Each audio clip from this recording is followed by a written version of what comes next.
Hi guys, this is a quick review of notebook ACER ES15 from ACER. The exact model is ES1-533-P840. Well, this notebook is one of the cheapest out on the market with one specific feature, and it is 256 gigabyte SSD. So it does not have the normal hard drive. And theoretically, this device should be cheap and fast. You can feel the ACER was cutting costs everywhere. The packaging is really simple and there is basically nothing in it, which is not a problem at all. There is just basic short manual, some certificate, and that is it. Of course, there is the power source. Power adapter is really small and light.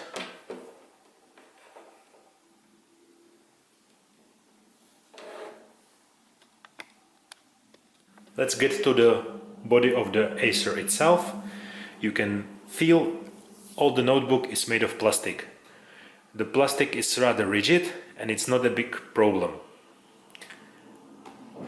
Small trouble is that you can see most of the fingerprints all over the notebook once you start touching it. The keyboard is of a standard type with a kinda special place for the on-off button. It's located in the corner. It's standard, everywhere clickable touchpad. Standard layout of the keyboard with function keys and so on. Monitor display is of course of the cheapest TN type.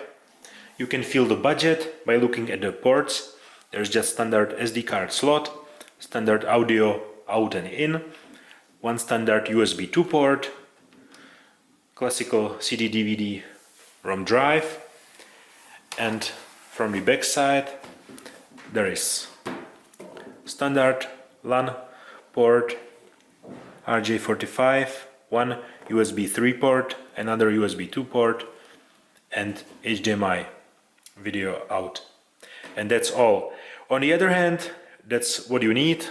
It doesn't have anything fancy, not that many USBs, but I believe that 3 USBs, Ethernet, HDMI out is fully sufficient. Of course, you have full connectivity with Bluetooth, that's there. Also Wi-Fi of all the networks, that's it. Detail of the hinges, you can see the lid. The display is sort of in the front position and the hinges are well, visible. Right, so it is kind of new for me to see. There are two LED, power on off and low battery. I think it's fine to use this way. You can see that there is some like sort of design on the lid, but also whenever you touch it, well, there are fingerprints. It bends, right? You can see it bends. It bends a lot, but it's cheap notebook. The laptop carries decent but also cheap hardware that should be sufficient in nowadays time. That is a 4-core processor Pentium, 4 gigabytes of DDR3 RAM memory, integrated HD graphics from Intel. Processor is N4200 by the way. And most of all, of course, 256 gigabyte SSD.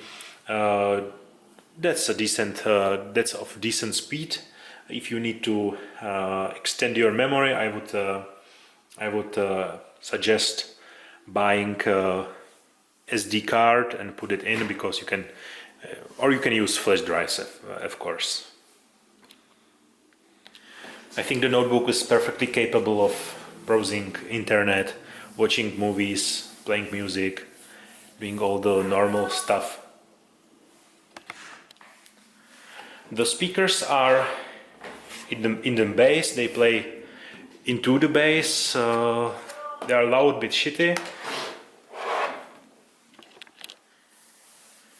The audio of this notebook is not the best, but it is loud and usable. There are 2 speakers in the bottom, they are pretty loud. They don't have the depth but they are, I guess, fine.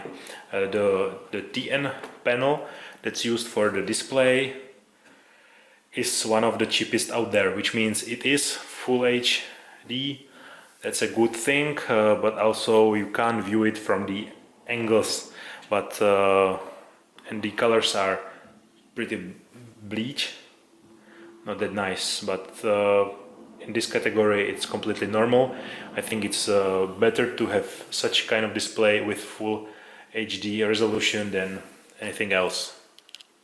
Overall, I would say it's worth the money. If you are low on budget, buy this really simple notebook that's really light. It looks decent, has a good keyboard, has okay audio, has good resolution panel that's good for everyday use. The battery can last, by the way, about around 3 or 4 hours of use. Nothing special.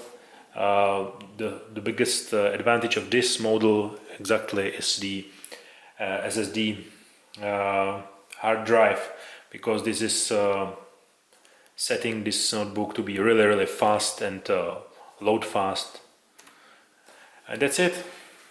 Bye guys.